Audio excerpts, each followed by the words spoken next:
کہ مہدی سے پہلے لازماً کسی مشرقی علاقے کے اندر وہ نظام قائم ہو چکے گا، تب وہاں سے فوجیں آئیں گی نا۔ یہ مشرق کون سا ہے؟ عرب کے مشرق میں آپ چلیے ایران بھی آ جائے گا، افغانستان بھی ہے، پاکستان بھی ہے۔ اس کا کیا مطلب ہے کہ اس میں سے کسی جگہ پر نظام خلافت پہلے قائم ہو جائے گا تاکہ وہاں سے فوجیں جائیں گی جو جزیرہ نما عرب میں حضرت مہدی کی حکومت کو قائم کرے۔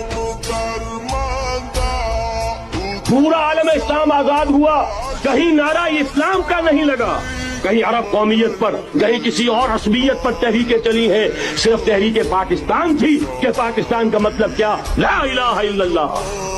کوئی سبب ہے کہ یہاں قرارداد مقاصد پاس ہوئی، حاکمیت اللہ کی ہے کہ اکبر نام لیتا ہے خدا کا اس زمانے میں۔